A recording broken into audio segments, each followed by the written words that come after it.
नमस्कार, मैं हूं विक्रांत यादव और आप देख रहे हैं आपका अपना चैनल दा स्वतंत्र। प्रधानमंत्री नरेंद्र मोदी ने सोना ना खरीदने की अपील की, लेकिन उसके 3 दिन बाद ही सामने आए सरकारी आधिकारिक डाटा से ये पता चला कि सिर्फ अप्रैल माह में ही सोने का आयात 82% बढ़ गया। जी हां, 82%। सोने का आयात पिछले साल की तुलना में, यानी पिछले साल अप्रैल की तुलना में 5.63 अरब डॉलर तक पहुंच गया बढ़कर। और चांदी का आयात भी दोगुना हो गया और वो करीब 411 मिलियन डॉलर तक पहुंच गया। यानी पिछले साल अप्रैल में जितना खरीदा मंगवाया गया था, उससे कहीं ज्यादा इस साल अप्रैल में सोने और चांदी का आयात हुआ। इस स्थिति पर, इन परिस्थितियों पर बात करते हैं वित्तीय विशेषज्ञ डॉक्टर शरद कोहली जी से। शरद सर, बहुत बहुत स्वागत है द स्वतंत्र पर। नमस्कार विक्रांत, आपको स्वतंत्र के सभी फॉलोअर्स, व्यूअर्स, सब्सक्राइबर्स को मेरा स्वर्ण भरा अभिनंदन, क्योंकि इतना भारी आयात हो रहा है।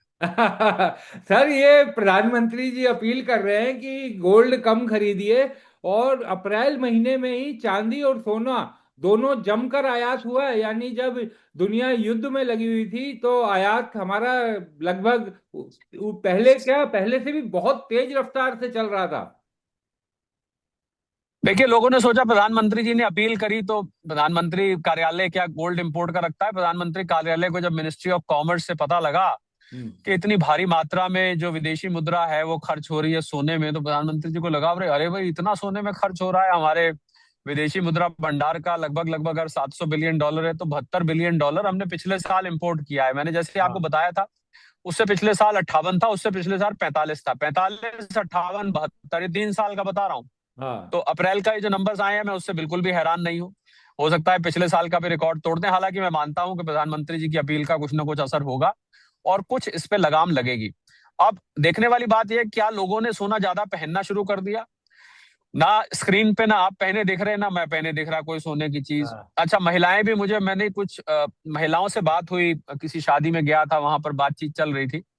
तो मैंने वहां पर जब कम महिलाओं को स्वर्ण पहने देखा, तो मैंने, एक हमारी कोई रिश्तेदारी थी, उनके थ्रू बात करी कुछ महिला के गुट से कि भाई आप लोग क्या आजकल सोना ज्यादा पहन रही हैं?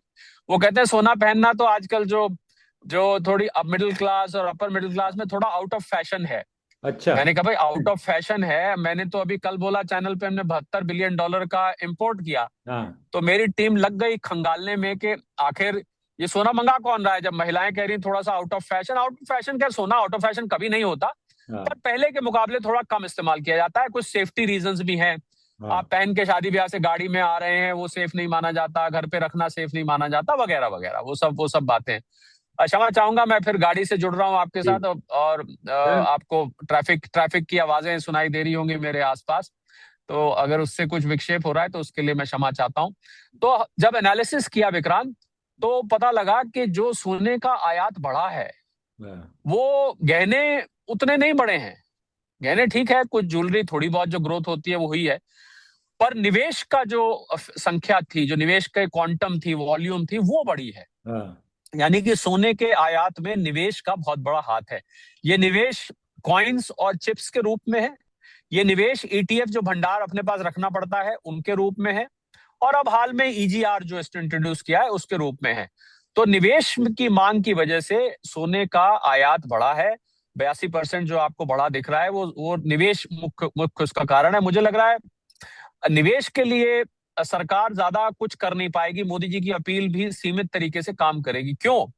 उसका कारण है कि कितना भी महंगा हो जाए, अब जैसे अभी तो कल तो काफी अंतर्राष्ट्रीय बाजार में, बाय द वे मैं बताऊं, सोना गिरा है और लगभग 4550 डॉलर से नीचे चला गया। 4520, 25-30 डॉलर के आसपास बंद हुआ है। मैं बात कर रहा हूँ कॉमेक्स की, जो हाँ। कॉमेक्स का में जो गोल्ड ट्रेड होता है, और फिर उसके बाद एमसीएक्स में सेम रेट पर ट्रेड किया जाता है।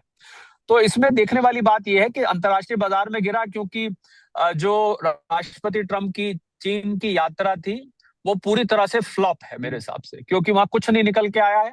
ना ताइवान पे बात हुई, ना ईरान पे बात हुई, और छोड़िए जो टैरिफ, पिछली बार जो बात, इससे तो पिछले साल का ट्रिप काम का था, टैरिफ तक पे बात नहीं हुई। राकेश, अपना फोन हटाओ, रिफ्लेक्शन।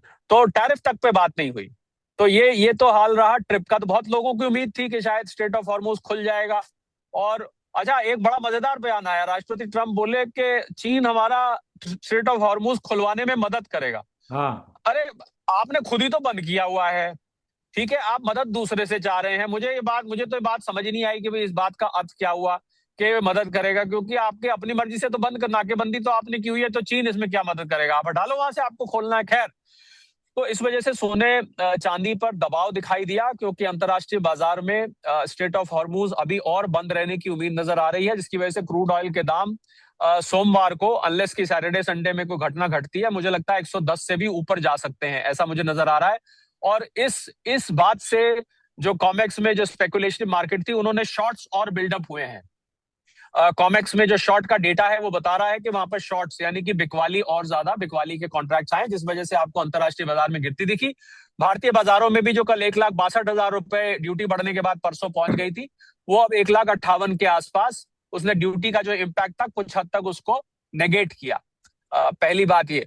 परंतु सोना एक ऐसी चीज है कि जितना महंगा होता है, आपको मैंने कल भी इस बात का जिक्र किया था, जितना ज्यादा वो महंगा होगा उतना ज्यादा उसमें लोग जुड़ेंगे। तो जब जब रेट बढ़े तो इसका आयात बढ़ा। अब आप ड्यूटी आप अभी 15% है, मैं तो ये कहूंगा विक्रांत, कि अगर सरकार 30% भी कर देगी ना, हाँ। ये बात अलग है कि उससे तस्करी बहुत बढ़ जाएगी, स्मगलिंग और ज्यादा बढ़ेगी, परंतु निवेश करने वाले पीछे नहीं हटेंगे।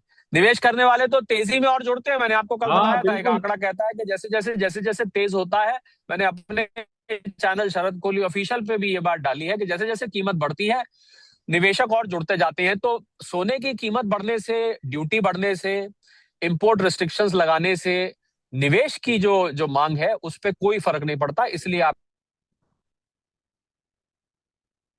और अगर कहीं ये कीमत अंतर्राष्ट्रीय बाजार में भी जब बढ़ने लग गई, जिसका बार बार जिक्र करते हैं कि 2 साल तक रखिए आपको ये रंग दिखाएगा, तो हाँ। और ज्यादा ये आयात बढ़ जाएगा। तो ऐसे में भारत सरकार को, देखिए, नॉर्मल कोर्स में आयात था, कोई दिक्कत नहीं थी। $72 बिलियन का पिछले साल हुआ, हमें कोई प्रॉब्लम नहीं थी। उससे पहले 58 हुआ, 45 हुआ। अब दिक्कत आ रही है कि क्रूड ऑयल ने समस्या खड़ी कर दी है कि हमें अपने विदेशी मुद्रा भंडार बचा के रखने हैं क्रूड ऑयल के लिए और जरूरी सामान के लिए। तो यहाँ यहाँ से ये सरकार में थोड़ी सी चिंता दिखाई दे रही है, और यहीं से प्रधानमंत्री जी का बयान निकल के आया। लेकिन सर, जैसा आपने बताया कि निवेश पर कोई फर्क ही नहीं पड़ेगा, तो मेजर पोर्शन तो अब निवेश में ही जा रहा है। इसका मतलब कि फिर तो प्रधानमंत्री जी की अपील जो है वो एकदम बेअसर हो जाएगी ना। क्योंकि जिसने गोल्ड में निवेश करना शुरू किया हुआ है, अगर वो एसआईपी कर रहा है, अगर वो हर महीने कर रहा है, तो वो जब तक कि ऐसी स्थिति ना आ जाए कि उसके ऊपर बड़ा आर्थिक संकट आ जाए, वो उसे बंद नहीं करेगा। और गोल्ड में जो निवेश कर रहे हैं वो आर्थिक रूप से थोड़े ठीक ही हैं, तभी वो निवेश कर रहे हैं, सामान्य लोग तो करेंगे नहीं। नहीं, देखिए, अभी जो आंकड़ा है, जो मेरे पास जो आंकड़ा है, जो हम रिसर्च करते हैं, उसमें निकल के आया विक्रांत के 60 से 70% टोटल इंपोर्ट का अभी भी ज्वेलरी में जा रहा है। अच्छा। 30 से 40% निवेश में आ रहा है। हाँ। परंतु ये जो परसेंटेज है ना, ये तेजी से बदल रही है। हाँ। ये मैं आपको आज की परसेंटेज बता रहा हूँ। पहले निवेश में मात्र 10% हुआ करता था, हाँ। मैं चंद साल पहले की बात कर रहा हूँ। 90% ज्वेलरी थी। उसके बाद 80-20 हुआ, 20% निवेश, 80% ज्वेलरी। फिर उसके बाद 70, अब तो ये 60 की तरफ, तो 60% ज्वेलरी, 40% है। और धीरे धीरे जैसे जैसे कीमतें बढ़ेंगी सोने की आगे, हाँ। आपको ये आंकड़ा ज्वेलरी को ओवरटेक करता हुआ दिखेगा, यानी कि ज्वेलरी की कम हो जाएगी और निवेश में बढ़ जाएगा। अभी तो ऐसा नहीं हुआ है कि निवेश ज्यादा है और ज्वेलरी में कम आ रहा है, अभी फिलहाल ऐसा नहीं हुआ है। परंतु आने वाले समय में आपको ये परसेंटेज उथल पुथल होती दिखाई देगी, यानी कि निवेश बढ़ जाएगा और कीमत बढ़ेगी। तो देखिए, निवेश पर फर्क नहीं पड़ता। मैंने तो आपको उदाहरण दिया था। अब एक शेयर 40,000 रुपए का, मान लीजिए, एक शेयर ट्रेड होता है शेयर मार्केट में, जी। एक शेयर 15 रुपए का ट्रेड होता है। तो हाँ। जो शेयर बढ़ेगा लोग उसी में लगाएंगे। ये बात अलग है कि उसमें आपको कम से कम 40,000 लगाना पड़ेगा, वो एक अलग बात है। हाँ। परंतु उसी में लगाएंगे ना जो ऊपर जा रहा है, 15 रुपए वाले में नहीं लगाएंगे। तो इससे निवेश आप पैसा बढ़ाने के लिए लगाते हैं, ना कि निवेश आप इसलिए करते हैं मैं कोई महंगी चीज ले रहा हूं। मुझे तो अपना आरओआई देखना है कि मेरा रिटर्न ऑन इन्वेस्टमेंट कितना आ रहा है, कितना पैसा लग रहा है। इससे मुझे कम मतलब है। पैसा जो लगाना है वो तो मैं उतना ही लगाऊंगा। मैं 20 ग्राम नहीं, मैं 10 ग्राम ले लूंगा। मैं 30 ग्राम नहीं, मैं 20 ग्राम ले लूंगा। परंतु अगर मेरे पैसा बढ़ के मुझे मिल रहा है तो मैं उसकी कीमत की चिंता नहीं करूंगा। मुझे अपने रिटर्न ऑन इन्वेस्टमेंट से मतलब है। हाँ, ये है जरूर कि कुछ जो बहुत छोटे निवेशक होते हैं, हालांकि आजकल ये भी अप्लाई नहीं करता, क्योंकि ईटीएफ में तो आप 1,000 रुपए से भी शुरू कर हाँ सकते हैं। बिल्कुल। उसमें पहले ही होता था कि भाई छोटे निवेशक इतना बड़ा अमाउंट कैसे इन्वेस्ट करेंगे, तो उसके लिए ईटीएफ आ गया। हाँ। उसके लिए ईजीआर आ गया। ईजीआर में आप 1 ग्राम कर दीजिए, 1 ग्राम तो आपका आज भी 15,800 15,900 रुपए का है, तो छोटे निवेशकों का भी ध्यान हो गया। तो अब निवेशक बढ़ रहे हैं और ज्वेलरी की मांग कम हो रही है। जैसे जैसे साल बीतेंगे ये ट्रेंड आपको देखने को मिलेगा। सर एक तरफ तो ये जैसे आपने बताया कि छोटे निवेशक, एक तरह से ये सब उन्हें आकर्षित करने की तो योजनाएं हैं। एक तरफ उन्हें आकर्षित किया जा रहा है और दूसरी तरफ अचानक से ये चिंता हो गई है कि इंपोर्ट बिल बहुत बढ़ रहा है। देखिए, आकर्षित की जहां तक बात है, इसमें दो चीजें हैं समझने वाली। हाँ। पहली बात तो युद्ध 28 फरवरी को शुरू हुआ। हाँ। पॉलिसीज बनाई जाती हैं लॉन्ग टर्म, तो किसी ने युद्ध को एंटिसिपेट इस तरीके से नहीं किया था। और हमारे क्रूड ऑयल इतना बढ़ जाएगा, अभी मैं आपकी थोड़ी देर पहले एक चैनल, बड़े चैनल पे डिबेट कर रहा था। हाँ। वहां कोई विपक्ष के भाई साहब थे, उन्होंने यही बात कही कि भाई आपने पहले क्यों नहीं किया, मार्च में ही क्यों नहीं कर दिया, ये पेट्रोल डीजल की बढ़ोतरी है, वो करें तो मुसीबत, ना करें तो मुसीबत। खैर वो छोड़िए, तो राजनीतिक बात थी। मेन मुद्दा ये कि आप युद्ध की परिस्थिति को एंटिसिपेट नहीं कर सकते हैं, कितने दिन चलेगा, क्या होगा। एक तो ये नहीं पता। दूसरा, डिजिटल गोल्ड, जैसे मैंने आपको बताया, जिसका हाँ। मिसयूज हो रहा है प्लेटफॉर्म से, जिसका मैं यहाँ नाम नहीं लेना चाहता हूँ, हाँ। उसको सेबी ने अवैध घोषित कर दिया था कि ये अवैध नहीं तो भाई कल को आपका पैसा चला गया, हमारी कोई जिम्मेवारी नहीं है। जब हाँ। जब भाग रहा था जनवरी के महीने, मुझे याद है डिजिटल गोल्ड बहुत चर्चा में था। और हाँ। तब सेबी को स्पष्टीकरण लेके आना पड़ा कि ये मॉनिटर्ड नहीं है, रेगुलेटेड नहीं है, कल को आपका नुकसान हो गया तो हमारे पास बताइएगा। तभी से ये चर्चा शुरू हो गई थी विक्रांत, ईजीआर की, कि हम्म। कोई ऐसी चीज निकाली जाए जिससे लोग डिजिटल, क्योंकि डिजिटली लोगों को कंफर्टेबल लगता है, तो लोग चलिए डिजिटली लेते हैं। जेनजी बहुत जुड़ रही थी, जो यंग इन्वेस्टर्स थे, तो उसका एक ऑल्टरनेट ईजीआर निकाला गया कि भाई लोग गलत गलत प्लेटफॉर्म पर ना फंसे। हाँ। एनकरेज करना आज की डेट में, ऐसा लगता है जो आप कह रहे हैं कि सरकार को ऐसी नई नई तरीके नहीं निकालने चाहिए गोल्ड में हाँ। इन्वेस्ट करने के, ईजीआर के, कि भाई हाँ। ऐसे में जब, पर ये परिस्थिति तो बहुत हाल में बनी है ना विक्रांत। जी। आपने आपने इस पे चिंतन जनवरी से शुरू कर दिया था, दिसंबर से, शायद उससे भी पहले से शुरू कर दिया था। अब क्या पता था कि युद्ध होगा, फिर युद्ध इतना लंबा होगा, फिर युद्ध में इतनी हाना हाना हाना होती रहेगी, फिर क्रूड ऑयल इस प्रकार रहेगा। ये चीजें एंटिसिपेट करनी बहुत मुश्किल है। बाद में कह देना बहुत आसान है विक्रांत, कि आपने देखा नहीं, 2 महीने हो गए, ये हो गए। अरे भाई यो रोज तो, कितनी बार जो जो लोग ये कह रहे हैं कि आपने पहले नहीं एंटिसिपेट किया, अपने दिल पे हाथ रख के मुझे बताएं, क्या उनको इस 2 महीने में कभी ऐसा नहीं लगा कि ये युद्ध खत्म हो जाएगा? हर एक को लगा। जब जब राष्ट्रपति ट्रंप की झूठी सच्ची स्टेटमेंट आती हाँ। थी तब तब नजर आता था। जब तक काउंटर प्रपोजल होता था, जब तक प्रस्ताव जाते थे, हमेशा लगता था अब शायद समाप्त, अब शायद समाप्त। मेरे गिनती के हिसाब से कम 10 बार पिछले 2 महीने में ऐसा लोगों को लगा कि अब ये खत्म हो जाएगा। फिर जब नहीं, उम्मीद टूटी, अब लगेगा लंबा चलेगा। तो ये आई थिंक जो चीजें एंटिसिपेट नहीं की जाती, अगर पॉलिसी पहले बना दी जाती है, तो उसमें सरकार ने अभी ईजीआर को वापस लेने की घोषणा तो नहीं करी है ना, कि हम हाँ। ईजीआर जो बनाया था हम हाँ। उसको वापस ले लेते हैं, ऐसा तो कुछ नहीं किया है। हम्म। तो इसलिए इसको इसको परिस्थिति के हिसाब से हमें समझना होगा। और इस टाइम प्रधानमंत्री जी ने आके एनकरेज करने की जितनी बात थी, उसको डिस्करेज कर दिया कि भाई आप 1 साल तक, मेरी बात मान लीजिए, 1 साल तक आप सोना मत खरीदिए। हालांकि मैं मानता हूं कि 1 साल उन्होंने, मेरे से बहुत सारे लोग पूछे थे भाई प्रधानमंत्री जी ने 1 साल क्यों बोला, क्या हम्म। हम मई 2027 में ले? मैंने कहा देखिए, आप अक्षरा इस बात को नहीं लेना चाहिए। अब किसी ने कहा कि तुम्हारी महबूबा का चेहरा चांद जैसा है। हाँ। दूसरा बैठा था, उसने कहा भाई चांद पे तो दाग होते हैं। उसने कहा हाँ। तुम्हें शायरी नहीं सुननी थी, तुम उड़ जाओ यहाँ से, हट जाओ तुम यहाँ से, तुमको कोई राइट नहीं। तो मैंने कहा महबूबा का चेहरा चांद जैसा है, तुम हाँ। कहते हो कि चांद पे दाग होते हैं। अरे यार, उसकी आप तथ्य लीजिए ना, तथ्य क्या है? तो प्रधानमंत्री जी का तथ्य 1 साल का उन्होंने एक अंदाजे से बताया है। क्या उनको पता है कि मई तक लड़ाई चलेगी? क्या उनको उनको ऐसा लग रहा है कि युद्ध अभी समाप्त हो भी जाता है 1 आध महीने में, 2 महीने में, तो परिस्थितियों को सामान्य होने में वक्त लगेगा। और मैंने जैसा पहले बताया था कि क्रूड ऑयल हो सकता है $80 एक न्यू नॉर्मल बन जाए, हाँ। तो तब भी भारतीय फॉरेक्स रिजर्व्स पे भार पड़ता रहेगा, ऑयल मार्केटिंग कंपनीज पे। तो प्रधानमंत्री जी ने एक अंदाजे से बताया, ये हो सकता है 2 महीने भी हो सकता है 6 महीने भी हो सकता है 1 साल से भी ज्यादा हो सकता है 8 महीने भी हो। तो इसको इसको बिल्कुल 1 साल को लिटरल, मुझे कहते हैं कि मैं ना मई 2027 से अब शुरू कर रहा हूं। मैंने कहा क्यों? हाँ। कहते हैं कि प्रधानमंत्री जी ने 1 साल तक रुकने को कहा है। हाँ। तो देखिए, लोग मानने वाले ऐसे भी हैं। तो हाँ। मुझे लगता है कि बात के तथ्य को लेना चाहिए कि फिलहाल आप इसकी परचेज बंद कर दीजिए, जिससे कि देश का विदेशी मुद्रा भंडार, जो इस समय बहुत हमें ज्यादा जरूरत है, क्योंकि हमारा 11 महीने का जो स्टॉक था, वो स्टॉक अब हो सकता है 6 महीने में ही समाप्त हो जाए। तो हम पाकिस्तान, बांग्लादेश, श्रीलंका नहीं बनना चाहते, ये उसका तथ्य था। सर व्यापार घाटा भी बढ़ करके 28.4 अरब डॉलर के करीब हो गया है, तो ये भी बड़ी चिंता की बात है।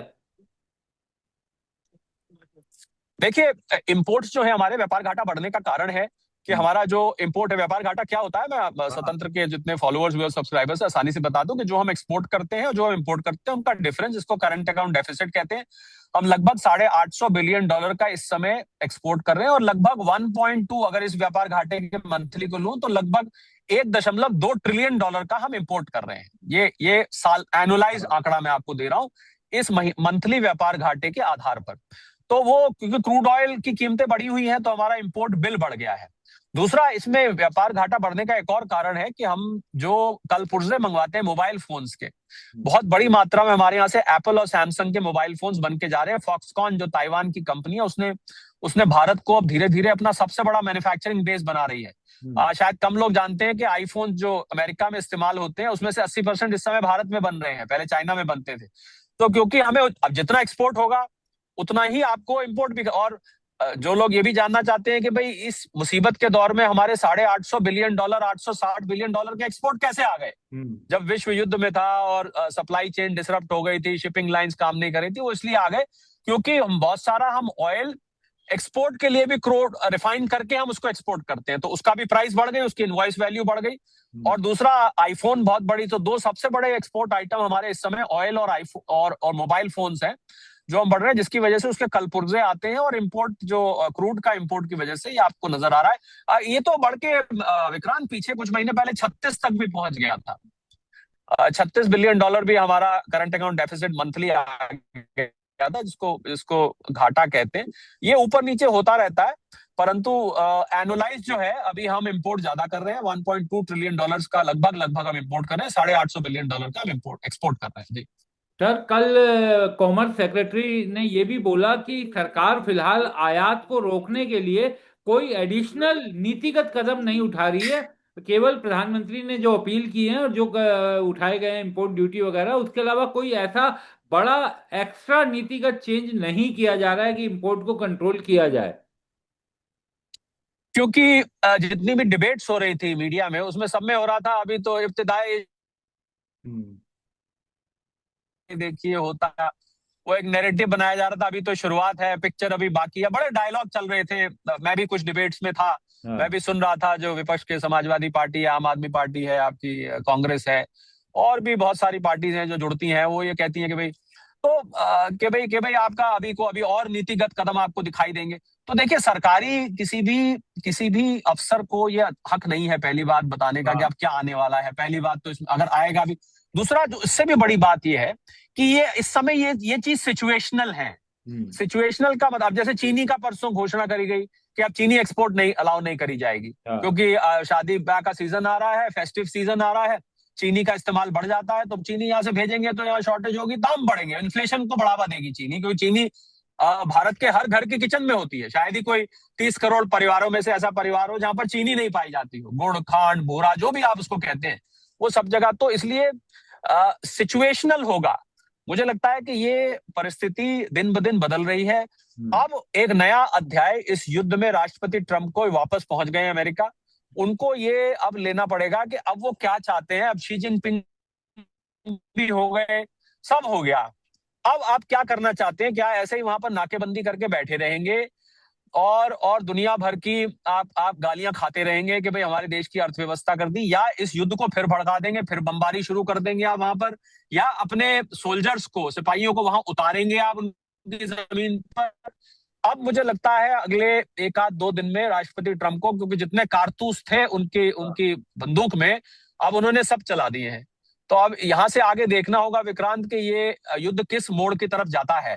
तो इसलिए सिचुएशनल है, जैसी परिस्थिति होगी। और दूसरा, इसमें एक बात और भी है कि जैसा डेटा निकल के विभिन्न मंत्रालयों से आता है, जी। प्रधानमंत्री कार्यालय में या cabinet committee of economic affairs के पास, उस हिसाब से नीतिगत घोषणा की जाती है। चीनी का आंकड़ा आया, चीनी पे घोषणा कर दी, ठीक है। सोने का आंकड़ा प्रधानमंत्री जी के पास आया है $72 बिलियन का, उन्होंने सोने को लेकर अनाउंसमेंट कर दी। खाने के एडिबल ऑयल का आंकड़ा आया, $20-22 बिलियन का इंपोर्ट कर रहे हैं, उस पर कर दी। फर्टिलाइजर का आंकड़ा आया, हम 1.5 लाख करोड़ रुपए से ज्यादा का कर रहे हैं, उसकी घोषणा कर दी। तो जैसे जैसे आंकड़े आते रहेंगे, युद्ध में तो मैं तो आपको कई दफे कह चुका हूँ, रोज एक नया दिन होता है, रोज एक नया जन्म होता है। तो I think we will have to wait. इसमें कुछ भारत सरकार के जो अफसरान सामने आए, उनको भी मैं ये आपके शो अगर देखते होंगे उनको सलाह दूंगा कि हाँ। आप ना ये कहें कि कोई और बदलाव नहीं होगा, हाँ। ना आप ये ना कहें, कुछ आप चुप रहे। आपको हाँ। ये कहने की जरूरत नहीं बदलाव होगा या बदलाव नहीं होगा। अरे भाई, जब जैसी सिचुएशन होगी उस हिसाब से अनाउंसमेंट कर दी जाएगी, जैसा आंकड़े निकल के आएंगे उस हिसाब। ये कहने की भी क्या जरूरत है कि हम्म। भाई आगे कोई बदलाव नहीं होगा? मान लीजिए करना पड़ गया तो फिर झूठे बन जाएंगे। तो ये भी मैं गलत मानता हूं कि ये बिल्कुल। घोषणा नहीं करनी चाहिए आगे अब नीतिगत कोई बदलाव नहीं होगा। ये हम कैसे कह सकते हैं? मान लीजिए कल को क्रूड ऑयल पहुंच गया विक्रांत $150, हम्म। अब बताइए आपको नीतिगत बदलाव फिर से करने पड़ जाएंगे? करने पड़ेंगे कि नहीं करने पड़ेंगे? आपको बिल्कुल कर। बहुत सारी चीजों के इंपोर्ट पे आपको रोक लगानी पड़ जाएगी। और इसमें मैं बता दूं आपको किन चीजों पे अब अगर रोक आई, जो जी। लग्जरी आइटम्स हैं उनके इंपोर्ट पे रोक लगेगी, जिसमें महंगी गाड़ियां हैं, जो हाँ। करोड़पति कार कार जिनको कहते हैं, महंगी गाड़ियां, उन पे रोक लगेगी। और भी जो लग्जरी का सामान भारत में आता है जो कि गैर जरूरी है, जिसके बिना हाँ। आपकी ऐसा नहीं कि जिंदगी मर जाएगा कोई, ऐसा हाँ। कुछ नहीं है। क्रूड ऑयल के बिना तो मर जाएंगे लोग, तो आवाजाही रुक बिल्कुल। जाएगी, परंतु सोने के बिना नहीं मरेंगे। हाँ। लग्जरी कार्स के बिना तो हो सकता है। मोटरसाइकिल्स हैं, जो महंगी महंगी मोटर बाइक्स हैं, वो जो 60-60 लाख की, 70-70 लाख की मोटरसाइकिल आती है, हार्ले डेविडसन है, ये बीएमडब्ल्यू की मोटरसाइकिल। तो इन चीजों पे तो मैं समझता हूं कि किसी भी सरकारी अफसरान को ये बात नहीं हाँ। कहनी चाहिए, ऐसा मेरा मानना है। मत बोलिए, क्योंकि कल को क्या डोनाल्ड ट्रंप साहब का फिर दिमाग घूम जाए, कुछ ऐसा हरकत कर दे, क्रूड ऑयल पहुंच गया $150-200, हु नोज, आपको हाँ। फिर कोई कदम उठाना पड़ेगा। फिर आप कहेंगे आपने तो ये कहा था कि कोई, अभी वो वीडियो प्ले करके दिखा देंगे, ये हाँ। देखिए, ये कहा था कि कोई नीतिगत कदम नहीं उठेगा, ये कर दिया बदलाव, झूठ बोलती है सरकार, वगैरह वगैरह। I think so to it should be that narrative should be saved. जी सर, एक एक अंतिम सवाल और पूछना चाहूंगा कि WPI जो होलसेल प्राइस इंडेक्स के आंकड़े आए बहुत ही डराने वाले हैं, 8.3%। तो बहुत से लोग, और जी। ये इस तरीके का बात कही जा रही है कि वायदा था अच्छे दिन लाने का, लेकिन ये अब बड़े ही बुरे और बड़े ही कष्टकारी दिन सामने दिखाई दे रहे हैं हर भारतवासी के लिए। बिल्कुल दिखाई दे रहे हैं। 8.3 होलसेल प्राइस इंडेक्स का मतलब है, और जो लोग स्वतंत्र के होलसेल प्राइस इंडेक्स को नहीं जानते हैं, 65% ये मैन्युफैक्चरिंग सामान से बनती है, हम्म। 22% इसमें लगभग फूड सीरियल्स वगैरह ये सब चीजें होती हैं। पर 65% तो मैन्युफैक्चरिंग। होलसेल प्राइस इंडेक्स का मतलब है कि जब ये सामान बन के, पहली बात तो इसका मतलब है कि इनपुट कॉस्ट इंडस्ट्री की बहुत बढ़ चुकी है, ये इस बात को संकेत कर रहा है।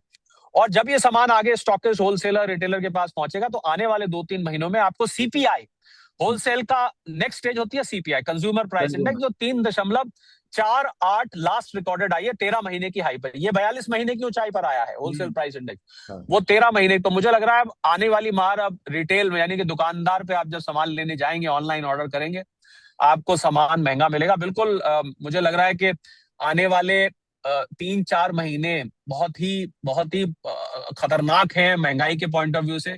महंगाई बढ़ेगी, लोगों को, मैंने जैसे आपके चैनल पे कहा था, दोहरा देता हूँ, घर के सब लोग एक साथ बैठ जाएं, पेपर पेन लेके और नोट पैड लेके, हर आदमी, घर के बच्चे भी सब पार्टिसिपेट करें उस मीटिंग में, और अपने अपने खर्चे सब बताएं, और सब लोग बैठ के सलाह करें कि इस समय क्या क्या खर्चे हम कट कर सकते हैं, क्योंकि यही एक महंगाई को झेलने का तरीका है।